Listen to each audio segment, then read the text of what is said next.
नमस्कार। Social media के ऊपर एक ट्रेंड चला अर्नब गोस्वामी के ऊपर, जिसके अंदर में उनकी पत्रकारिता पे बहुत सारे सवाल हुए और बहुत सारी कंट्रोवर्सीज उठी। अगर आपको इस कंट्रोवर्सीज को समझना है तो सबसे पहले आपको समझना पड़ेगा अर्नब गोस्वामी के पत्रकारिता के जीवन के बारे में और उनकी पत्रकारिता को, यानी कि जर्नलिज्म को। तो दोस्तों, पॉइंट नंबर 1 पे अगर देखते हैं उनकी जर्नी के बारे में, तो उन्होंने भी अपनी जर्नी की शुरुआत एनडीटीवी के साथ स्टार्ट की था। बट वो चाहते थे बिजनेस शोज टाइप के कुछ कामों को वो करना चाहते थे और उन्होंने चाहते थे कि फॉक्स न्यूज़ की जो फॉर्मेट है वो इंडिया के अंदर में आए। फिर दोस्तों अर्नब गोस्वामी ने टाइम्स नाउ को ज्वाइन किया और अर्नब गोस्वामी ने न्यूज़ आवर को काफ़ी लंबे समय तक ज्वाइन किया और उनकी वहाँ से पॉपुलैरिटी भी बढ़ती चली गई। फॉक्स न्यूज़ की अगर बात करें तो फॉक्स न्यूज़ एक अमेरिका की न्यूज़ चैनल है जिसके अंदर शो आता है जिसमें 10-20 लोगों को बैठा करके एक टॉपिक दे दिया जाता है और उस टॉपिक पे वो लोग डिबेट करते हैं। जस्ट लाइक हमारे इंडिया में जिस तरीके से लोग चिल्ला के अभी के समय में डिबेट कर रहे हैं, तो ये एक फॉक्स न्यूज़ के फॉर्मेट को हम कह सकते हैं कि जो कि इंडिया के अंदर में अभी चल रहा है।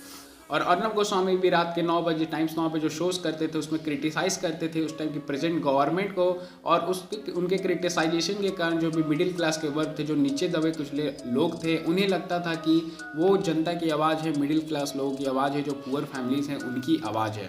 2014 के बाद देश में सरकार बदल जाती है बट अर्नब गोस्वामी अभी भी क्रिटिसाइज उसी गवर्नमेंट को करते रह जाते हैं। तो ऐसे लोगों के बीच में बहुत सारे भ्रम पैदा होने लगते हैं और लोग उन्हें धीरे धीरे करके कुछ लोग उसे बॉयकट करना, मिडिल क्लास के लोग कुछ लोग उसे बॉयकट करना स्टार्ट कर दिए अर्नब गोस्वामी को। 2016 में अर्नब गोस्वामी ने टाइम्स नाउ छोड़ दिया और बीजेपी एमपी राजीव चंद्रशेखर के साथ उन्होंने मिल करके एक नई चैनल बनाई जिसका नाम है रिपब्लिक भारत, या फिर रिपब्लिक हम उसको बोलते हैं। 2019 में 82 स्ट्राइक अर्नब गोस्वामी ने ले लिया और बाकी के जितने भी स्ट्राइक्स थे राजीव चंद्रशेखर ने उसे बेच दिया, और बेचने के बाद 2019 में पूरी तरीके से जो रिपब्लिक टीवी जो चैनल है वो पूरी तरीके से अर्नब गोस्वामी के अंडर में आ जाती है, उनकी हो जाती है। 2014 से लेकर के अभी तक की बात करें तो अर्नब गोस्वामी ज़्यादातर अटैक उन्हें करते हैं जो बीजेपी के खिलाफ में होते हैं या फिर बीजेपी की सपोर्ट में नहीं होते हैं, उन्हें वो ज़्यादातर अटैक करते हैं। जब मुंबई के बांद्रा में बहुत सारे लोग बस स्टैंड के पास बहुत सारे लोग इकट्ठे हो जाते हैं, बट अर्नब गोस्वामी दिखाते हैं कि मस्जिद के पास बहुत सारे लोग इकट्ठा हो गए और वो दूसरी चीज़ों को छोड़ करके मस्जिद पे ज़्यादातर फोकस करके उसे दिखाना स्टार्ट कर देते हैं। फिरोजपुर के मस्जिद और ये गड़बड़ जामा मस्जिद के सामने क्यों हुई? ये हमेशा ऐसी गड़बड़ें क्यों होती रहती है? That this could have been a well orchestrated. और जबकि इस तरीके की घटनाएं पूरे ऑल ओवर इंडिया में, गुजरात में, दिल्ली में भी हो रही होती है।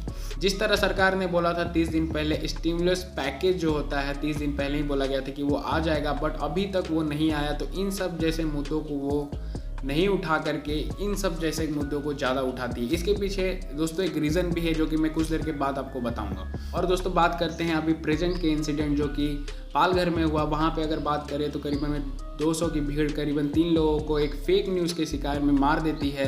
तो उस इंसिडेंट में जहाँ पे कुलपेश गिरी और सुशील गिरी और उनके जो ड्राइवर होते हैं, जो कैब उन लोगों ने भाड़े पे लिए होते हैं, उनके ड्राइवर नीलेश तिगड़े को मार दिया जाता है, जो कि बहुत ही शर्म की बात होती है दोस्तों। और बात करते हैं अगर उसमें बहुत सारे लोगों को गिरफ्तार कर लिया गया है, बट जो हमारे अर्नब गोस्वामी जी हैं उनका फंडा कुछ और ही चल रहा था। अगर दोस्तों हम ये वीडियो देखते हैं तो इस वीडियो में हम क्लियर देख रहे हैं कि मॉब में जो साधु थे उन्हें पुलिस ले करके आती है और वो भीड़ के सामने खुद छोड़ देती है पुलिस। अगर वो चाहती तो वो उन्हें बचा सकती थी और भी ज़्यादा फोर्स का वो लेकर के आ सकती थी और उन्हें बचाया जा सकता था, बट दोस्तों ऐसा कुछ नहीं हुआ। वो सीधी लेकर के आती है और ऐसे करके भीड़ में छोड़ देती है और वहाँ पे इन दोनों साधुओं की मृत्यु हो जाती है और लोग उन्हें मार देते हैं। और साथ में जो ड्राइवर होता है जो कि बिल्कुल ही बेकसूर होता है उसे भी मार दिया जाता है। और दोस्तों जहाँ पे हम इस फोटो की बात करते हैं तो वहीं पे एक पुलिस वाला इतने सारे भीड़ के अंदर में वो कितने इस आदमी को बचा करके लेके आ सकता है। तो यहाँ पे तो केवल 200 लोगों की भीड़ थी और 200 लोगों की भीड़ में से यहाँ पे करीब 3-4 पुलिस वाले, एक जिप्सी पुलिस वाले गए थे, फिर भी इन लोगों ने उसे नहीं बचा पाए। तो इसके पीछे पुलिस वालों की तो मैं मानूंगा कि सबसे बड़ा फेलियर अगर है तो पुलिस वालों की ही है। और सबसे बड़ी बात अगर बोले तो इस लॉकडाउन के टाइम में, लॉकडाउन जहाँ पे सोशल डिस्टेंसिंग का बहुत मेंटेन करना था, वहाँ पे महाराष्ट्र सरकार की इतनी बड़ी फेलियर जो नज़र आ रही है उसके ऊपर सवाल करना चाहिए था। बट दोस्तों नहीं, यहाँ पे लोगों ने सवाल किया कुछ और जिसका कंट्रोवर्सीज हुआ ये। 48 घंटों से सोच रहा हूँ भैया अनुराग कश्यप, नसीरुद्दीन शाह कुछ बोलेंगे, जावेद अख्तर कुछ बोलेंगे, कुछ नहीं बोला। फरहान अख्तर से लेकर अनुराग कश्यप ने किया महाराष्ट्र के पालघर में हुए लिंचिंग की घटना पर रिएक्ट। स्वरा भास्कर ने एक ट्वीट करते हुए अपने गुस्से का इजहार किया। अख्तर ने भी अपनी राय रखी। जावेद अख्तर ने कहा, 2 साधुओं और उनके ड्राइवर की हत्या के लिए जो लोग भी जिम्मेदार हैं, उन्हें किसी भी कीमत पर बख्शा नहीं जाना चाहिए। सभ्य समाज में बर्बर और जघन्य अपराध के लिए सहिष्णुता नहीं होनी चाहिए। कंट्रोवर्सी सोनिया गांधी और अर्नब गोस्वामी के बीच में, जो अर्नब गोस्वामी ने सोनिया गांधी को बोला, तो इस तरीके के बयानबाजी और भाषण क्यों दिए जाते हैं? तो इसके पीछे सबसे बड़ा रीज़न क्या होता है कि अगर किसी पार्टिकुलर नेम जो बहुत फेमस है या फिर पॉपुलर है या फिर उसके बहुत सारे हेटर्स हैं या फिर उसके बहुत सारे फॉलोअर्स हैं, अगर इस तरीके के नेम को अगर आप चुनते हैं तो जो व्यूअर्स होते हैं, जो टीआरपी होते हैं, वो दोनों तरफ से मिलेंगे। क्योंकि अगर आप एक साइड से नहीं है, जो उनके हेटर्स होंगे वो तो उनको सुनने में मज़ा आएगा, जो उनके फॉलोअर्स होंगे उनको सुनने में वो ख़राब लगेगा। इस तरीके से इसलिए ये सारी चीज़ों को किया जाता है कि टीआरपी बटोरा जा सके। क्योंकि एक तरीके से आप देखिएगा तो न्यूज़ चैनल एक बिज़नेस है,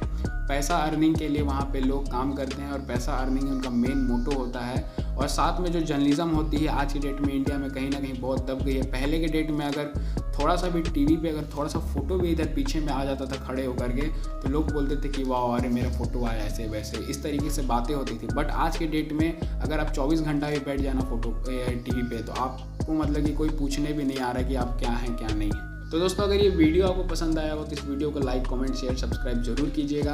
और साथ में ही धन्यवाद इस वीडियो को पूरा देखने के लिए। और मेरे चैनल को आप लोग सपोर्ट कीजिए, शेयर कीजिए, और मैं इंटरेस्टिंग फैक्ट्स और इंटरेस्टिंग वीडियोस के साथ आपके साथ मिलते रहूँगा और आते रहूँगा नए नई चीज़ों को लेकर के। जो भी इस अभी के डेट में जो भी ट्रेंडिंग चलेगा वो सब आपके साथ मैं शेयर करूँगा।